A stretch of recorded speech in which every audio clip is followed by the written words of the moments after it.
Guys, I got a 2014 Honda CRV. If you have 2013 to 2017, should be a similar procedure. We're gonna replace the brake pads and rotors. I'm gonna give you the part numbers and everything. Also, let me show you what I did here so far. I replaced the discs here, and I replaced the brake pads, and I cleaned up the hardware kit. I'm gonna show you why I did not change the hardware kit. It does come with it. If you buy good brake pads, it's gonna come with the hardware kit. And I locked up all the bolts, and I tightened and torqued all this. And this screw is a little hard to get to, so I'm going to show you part number, how much this is going to cost you, how much the parts will cost you, and what these discs are right here. I do have a little display right here. These are electric coated rotors, so this is what you're looking at. But anyways, let's get to this job, and I'm going to show you the tools, part number, and prices all together, and we're going to do this together. So got my wheel off. You're going to need a C-clamp or a compressed tool such as this, 14 millimeter, and I do have my impact gun right there with the number 19 millimeter socket. This is 19 back over here, and one at the bottom is 19 down here, and this is 14. You need to remove both. If you only want to remove one, you can remove one and slide the pin out, but you do need to take off this then, because this line is, you don't want to pull this line, all right? Anyways, and you're gonna need a wire brush and a Phillips head screwdriver. Phillips head screwdriver is for this little guy right here, which is not probably gonna come out, but I got a way to take it off without going crazy, without drilling, and without having that special tool, the impact tool. All right, so let this thing go on. All right, before that, let me show you some parts here.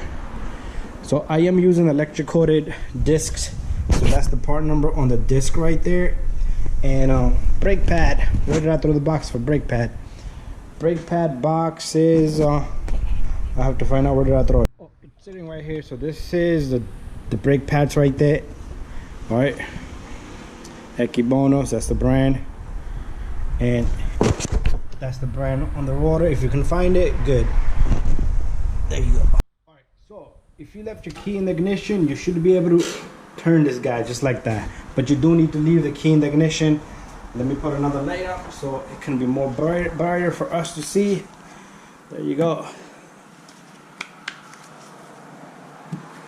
Perfect. All right, so we're gonna take this 14 here, loosen that up. I'm gonna take this 14 here, and we're gonna loosen that up. Very simple. And you should be able to take off both of these bolts. They're both 14. I'm gonna give you torque specs on this at the end of the video, or probably in when I'm installing this back. All right, there you go. Once you take this off, you're gonna take your caliper out. Your brake pads are probably gonna shoot out because they do have retainer, but you can put your caliper right there. Remove this retainer, and next thing we're gonna do is we're gonna pull out the brake pads. Notice the inside brake pad has this wear indicator right there, so make sure you put it the same way on the top, okay? And second brake pad right there. We're gonna leave one right here because we're gonna compress the piston. All right, and what I'm gonna do next is I'm gonna remove both of these bolts, but you're gonna need number 19 impact gun or a ratchet wrench that has good leverage. All right, just make sure your caliper doesn't fall down. 1 and 2. They're both 19 millimeters.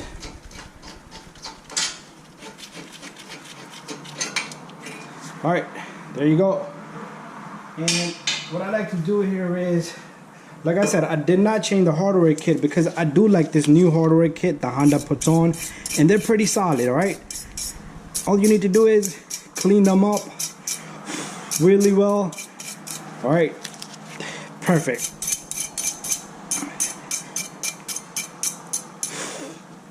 Very good. All right, check your pins. If they're sliding pretty good, very good. There you go. All right, this is good. We don't need to lubricate these because they're sliding pretty good. But if yours are jammed up, make sure you lubricate them really well. All right. Now the problem is taking off that little screw off the disc right here. So you're not gonna see it, but if I put this on, it's never gonna come off. It's never gonna come off. So what I like to do is I have a small trick under my sleeve. I like to take my hammer Alright, what I'm gonna do is the little screw, I'm gonna bring it across right here. So the screw is sitting right here. So when I hit this, the screw is gonna get penetrated and it's gonna become loose, okay? Only thing I'm gonna tell you is try to be careful, because if you hit this spindle right here, you're gonna break it. Because I've done that, I've seen that, and if you break this, the whole spindle gotta go, right? So 1, 2, 3. Be careful with the caliper. Don't do what I just did, tie it up, but I got magic. I saved it.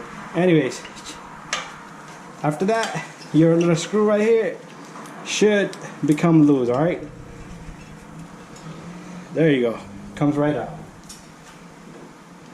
After that, you can take off your disc. And this disc is warped, so the car was vibrating on high speed. But anyways, what I like to do is I like to clean the hub with my wire brush. This is a fairly new car, so it doesn't even have too much corrosion.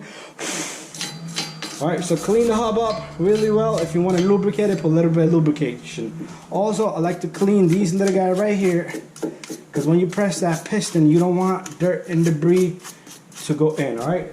Also, I like to put a little bit of lube right here. So let me go get something real quick. So on the caliper, it's going to be hard for you guys to see, but I like to throw a little bit of WD-40. Don't make it look like it's leaking. Rub a little bit of WD-40 on it. It could be grease, anything, okay? What that's gonna do is gonna smooth out that the rubber boot. And after that, we're gonna take this little guy and we're gonna compress this, okay? So these are pretty easy to compress. You don't need a special tool. If you put your hand right here and you push with your clamp here, it's good. They're both gonna go in nice and smooth.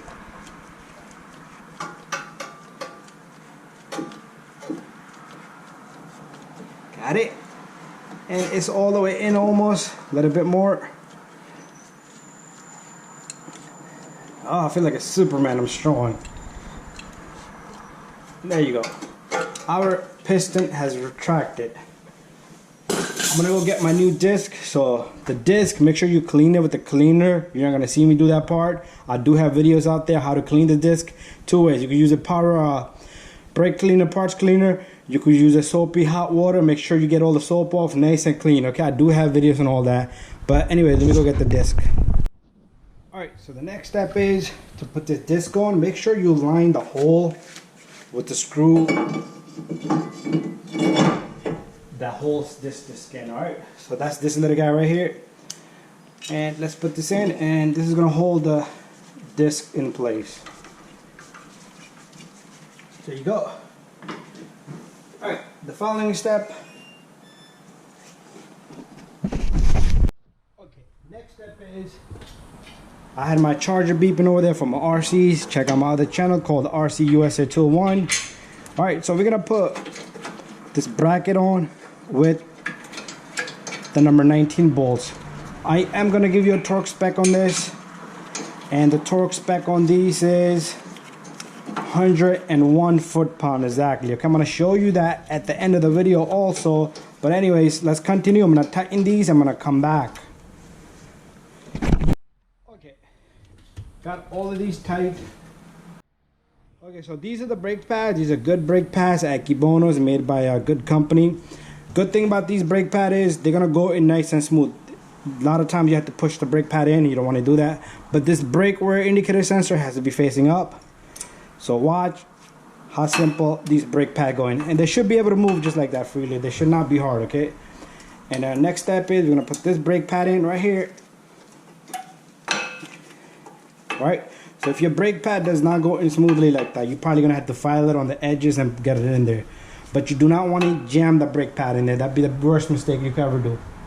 Alright, next step is we're gonna put this hardware kit and we're gonna bring the caliper down. And we're gonna tighten up these bolts, and I'm gonna give you torque specs on that. So this is gonna be a little difficult. So what you do here is you're gonna put one and hold the brake pads. If somebody can help you, that's even better. And here goes the second one. Perfect. And you're gonna take your caliper. If I could do it myself, I'm sure you can do it. And there you go. Okay. And you're gonna take the 2 bolts. You're gonna tighten these. Make sure you torque these. If you do not have a torque wrench, I do not recommend, but I know people out there, even I've seen it at the dealer, you can tighten these, but make sure they're nice and tight, and you do not leave these loose, okay? Because if you leave these loose, that can be really dangerous. Not really, it is gonna be dangerous. But I'm gonna snug these, I'm gonna torque these. But anyways, I'm gonna give you a price on the parts, and you already got the part number, and the torque spec on this is, I'm gonna show you on the camera on my computer, okay? And I'm gonna torque these. But we're done. Thank you for watching, and don't forget to subscribe, share, and like. See you in the next one. Okay, so here we go. The 2 19mm bolts for the bracket of the caliper, they're 101 foot-pound. There you have it. If you took off this little screw right here from the line and you need to torque it, that one is 16 foot-pound. So there you have it, those 2. And then I'm gonna show you this also, but this does differ to if you have a 2-wheel or 4-wheel. So I'm gonna give you both. Alright, so here we go. You see the bolt here and bolt there, the 14mm. If you have a 2-wheel drive right there, 2-wheel drive, you'll torque it to 25 foot-pound. My car was a 4-wheel drive, so I did 37 foot-pound. And there you go. Thank you for watching. Don't forget to subscribe. And parts wise, guys, these parts probably cost you 140 bucks, including the rotors and the brake pads for the front, and the same brands I showed you. Okay, so there you go. Thank you, and bye bye.